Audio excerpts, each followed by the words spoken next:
Alright guys, TacticalRab back again today. Hope you're all doing well and enjoying your day so far, and loads going on in the Call of Duty world right now. More official announcements with regard to the Boston CDL roster, but also the roster potentially has indeed been leaked. Doug Santa Martin seemingly not featuring, at least for now. Very much intrigued to hear your thoughts in the comment section below. If you enjoyed the video, hitting the like button is the best thing you can do to help this channel reach new people. And please consider subscribing as well if you have not yet already. Firstly, this is honestly remarkable. I can't believe this stuff happens every single time. So there's a new Christmas update type thing coming into the game, and I'm not exactly sure how this happens, but it's this demon thing that sometimes runs around the map that I think maybe if you get a kill streak or something it'll spawn in. I'm not exactly sure how it arrives on the map, but and for some reason this is in all the CDL game modes. If you turn on in custom games right now CDL rule set for hardpoint, whatever you're playing, this thing can potentially spawn and come in and take you out. Now this is just absurd. And there's also in Search and Destroy these little laughing demons that will go off in search. Now there's a Challengers Cup this weekend,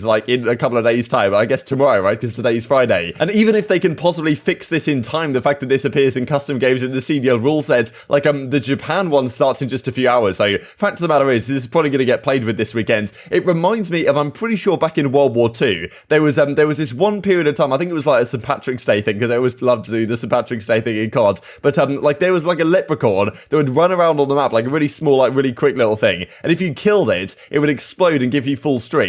And that was, for some reason, they didn't maybe think about it too much, and that was allowed in the competitive rule set at the time in World War II. And once again, it's allowed right here. Look at this, for example, right? He's trying to play a Tuscan hardpoint, and this demon just comes straight out and takes him through. Honestly, man, I can't. It's just too funny. It's just you simply cannot make it up. There's problems with Search and Destroy. This is what's happening in the respawns, and yeah, apparently this may well be the thing indeed going into this weekend as well. So just reminds me of the good old days.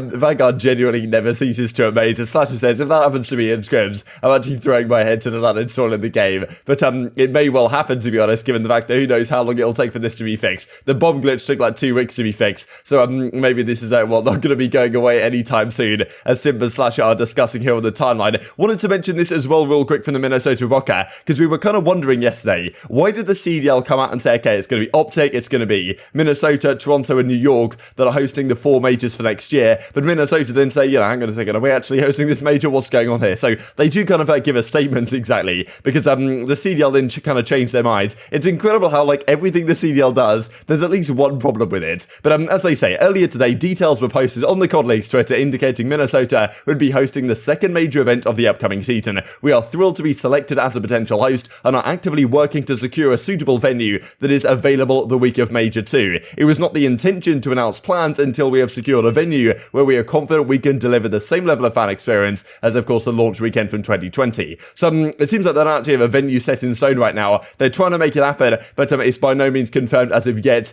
The Rokkr are going to be hosting the second event of the season, which is kind of, I suppose, why they're thinking, okay, haven't got a CDL. Why have you announced that yet? It's not at all confirmed. This, though, from Optic last night, I thought this was really cool to see. That's Holly, of course, Damon Kamabalo's wife, but a content creator in her own right that has done phenomenal things in the world the last several years. Of course, though, she's kind of been part of the Optic family for years at this point, but really cool to make it official as a content creator. Just seems like Optic, since the merger, the resources that they have access to seem to have increased pretty significantly. Of course, they've got a Halo team competing this weekend at HCS Raleigh as well, so that's exciting. Really cool, I thought, to see Holly join Optic on an official capacity. So yeah, this is just wonderful. But let's talk about the Boston CDL situation. Firstly, this from Methodz, we have a breach, he says. So potentially, of course, a lot of people are saying right now Boston Breach is likely going to be the name of this squad. Well, by no means guaranteed exactly if that is going to be the name, but of course there has been some thoughts, okay, what is the roster going to be? To me, Methodz seem like the obvious pick. I thought what they might do is just pick up straight up the Methodz team that's in Challengers right now, Methodz, TJ, Paul X, and Venom, and just run with that for the upcoming season. But it seems this Boston squad is actually moving rather quickly, because I was thinking, okay, how long is it going to take them to get a GM, get a coach on board, then decide what to do? Because really, realistically, they want to get a team on board relatively quickly, so they can start practicing. There's only a month or so until the kickoff classic in January. So,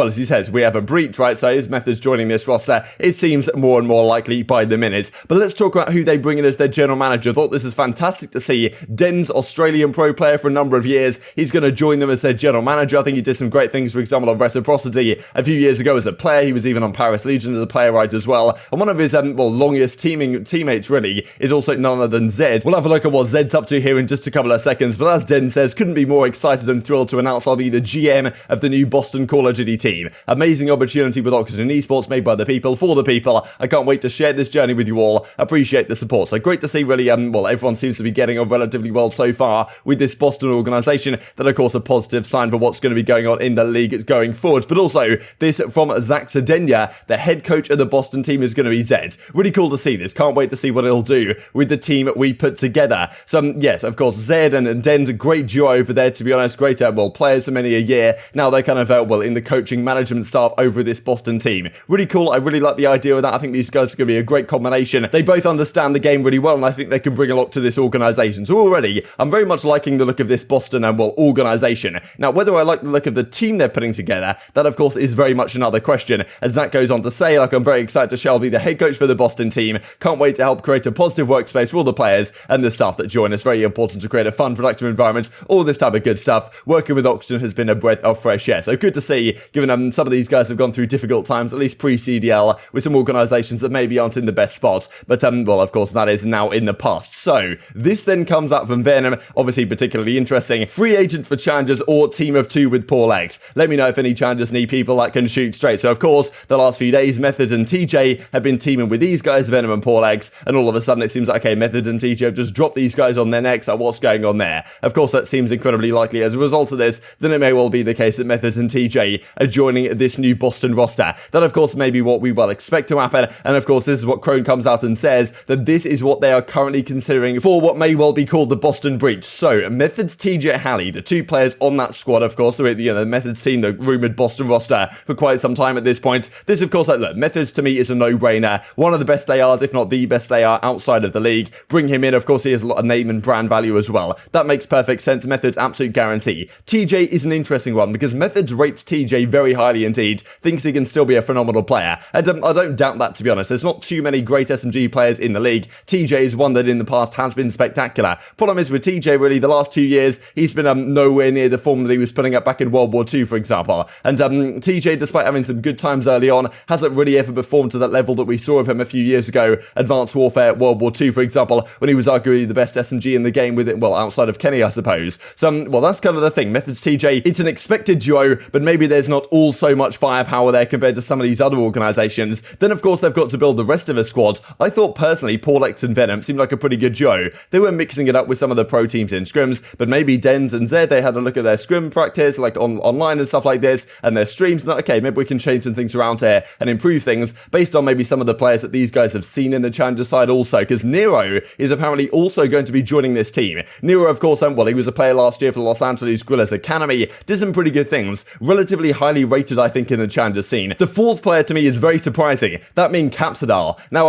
I don't really know all that much about the history of this player. There has been some talk about it, right? I'm pretty sure he was involved in some drama, actually, because that cheater that was playing up against Optic, right? The cheater that got exposed, I think, was it Shiv or something? I forget exactly what his name was, but I think he may have been playing with Capsadal or something along those lines in that tournament. So there was some drama about that. He maybe even got banned for a little bit, but I don't think he's been involved in any of that stuff, or like at least with actually cheating himself. So I think it's okay, but still, there is a little bit of controversy around that, especially given the fact that Capsadal, like, he's definitely a player that I've heard about and maybe talked about a little bit before, but his results in challenges haven't exactly been spectacular. So these guys must see something in him, because I don't really know what Methodz and TJ think of this roster, right? If they're just getting it put together themselves, or whether Dens is fully involved here in what he wants to do with the organisation, whether Methodz, TJ have much of a say in who they're going to be playing with here going forwards. The other part of this as well is, as Crone says in reply, didn't include this in the report, but aBeZy is another option for Boston, among others, I am told. So aBeZy is a French player who played previously, I'm pretty sure, with Dens and Zed, maybe on the Paris Legion roster, or at least, yeah, I'm pretty sure he played them as a substitute maybe, or whatever was going on back in 2020 on that Paris Legion squad. That was kind of strange, when they had like a French player on their bench, and then the rest of the squad was like North American, European, and an Australian region, right, where the actual French guy from Paris is, well, not necessarily from Paris, but at least from France, is sitting on their bench, after being a fantastic player on Enigma 6 during the Black Ops 4 season.